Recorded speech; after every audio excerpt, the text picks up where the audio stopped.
you are the author of a study on Eurobonds. Eurobonds are certainly very much discussed at the moment, but there is a lot of different models of how to introduce Eurobonds and how Eurobonds should be designed. Would you like to give us a comparison of the different models that are out there? Well, the paper is built on work that we've had at Bruegel in a couple of seminars. One organized by the EBRD and Bruegel in London, and another one organized with the IMF and Bruegel in Brussels. The idea was to compare the different proposals, because there has been a number of proposals on Eurobonds in the last 2 years now. And all of these proposals address a different dimension. Our conclusion is essentially Eurobonds should be and are designed to address 3 categories of problem. The first one is a problem of a fiscal dimension. Eurobonds should be and should help to bring both fiscal discipline and provide good incentives for fiscal discipline. The second is to provide fiscal risk sharing. And this is a difficult question because, in fact, the monetary union was built originally without real mechanism for fiscal risk sharing. So this is the fiscal part. The second part is the financial stability part. I think Eurobonds now, we realize it can contribute greatly to financial stability and can be a potential potent resolution mechanism to the current financial distress. And in that sense, Eurobonds achieve 2 things. One, they help to cut the links between the banking system and the sovereign, which we've seen in a number of cases has been an important source of stress. And second, they increase the supply of risk-free or perceived to be risk-free assets, which, as we've seen in every financial crisis, there is a massive shrinkage of the supply of risk-free asset because perception over risk-free asset changes profoundly. And finally, Eurobonds can help to improve monetary policy transmission mechanism. And I think this is an essential point.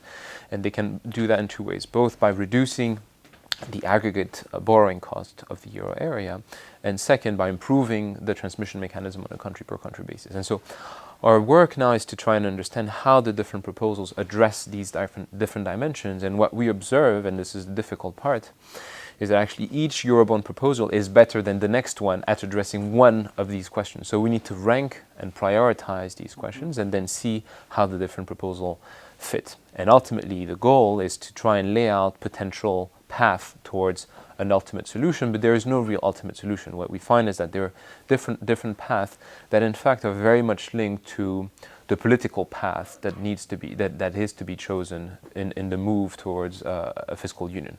And so long as we don't have a clear answer as to the type of fiscal union we want, it's very hard to answer by the type of Eurobonds we should have. But in practical terms, how would you introduce Eurobonds now? Because we currently face very high interest rates in a number of countries, and certainly this is a source of major concern, and you want to address these high interest rates. But if you introduce Eurobonds now, who would actually back them, and how can you make sure that the old bondholders of old bonds get away? As far as the introduction is concerned, there are 2 questions. One is the important thing the stock of debt that we have, or is the important thing is the future flow of debt that we need to manage? And in that sense, your question about the interest rate addresses more the latter part, which is the flow of future debt, which creates unsustainability dynamics for a number of countries. I think, ideally you'd want to deal with both. You would want to deal with the stock and you'd want to deal with the flow. Not all the proposals are good at dealing with both. Actually, some proposals are better at dealing with the future flow. And I think these proposals should probably, in the short term at least, be the ones that are favored. Because what is key, in particular with respect to the crisis resolution aspect of any introduction of Eurobonds, is to allow member states to access financial markets again at interest rates that do not challenge future debt sustainability dynamics. So I would say that the immediate agreement needs to be something that allows for member states to issue debt at a discounted level. And if the political agreement over a medium to long-term solution is not there yet, we can agree on a short-term solution. And this is why I think a solution such as the Eurobills is quite interesting in the sense that it allows member states to issue debt jointly and severally guaranteed, but only on a short maturity basis. And this way, if if we observe that this doesn't work, or if the underpinning political agreement changes or is weak, then we can go back and change our commitment. So I think this is an interesting proposition in the sense that it is flexible, but also addresses some of our short-term dynamics.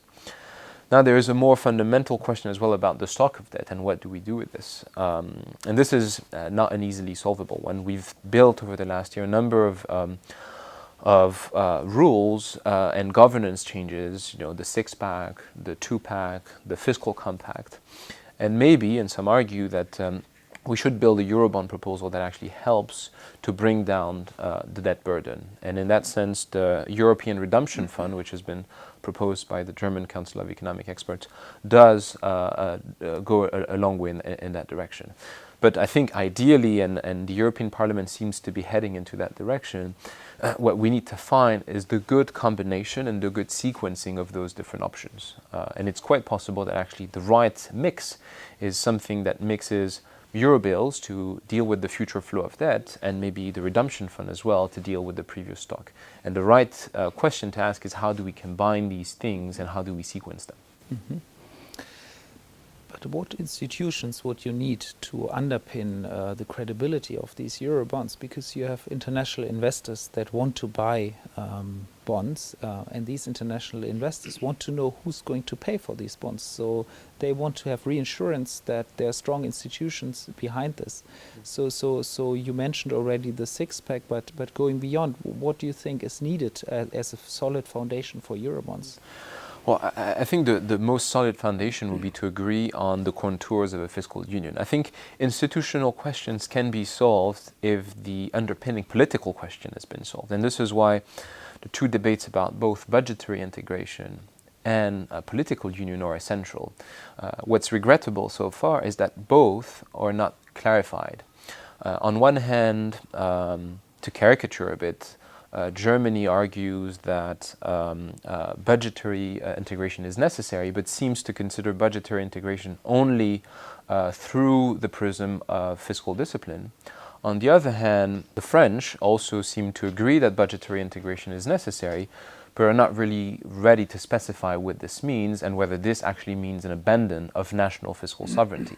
So I think so long as we have those unresolved debates, it's going to be very hard to produce a clear and solid institutional framework. And what I hope is that the coming European Council meeting and in the next few months will bring a discussion about what should be a budgetary union, whether this should include transfers of some sort, whether this should include fiscal discipline of some sort, and we have some new elements for that, and whether this should include a framework for macroeconomic stabilization, whether it is discretionary or automatic. So these questions are still unresolved, and in fact they haven't even been asked. Right. And I think once they're asked, we can think about the institutions in more depth.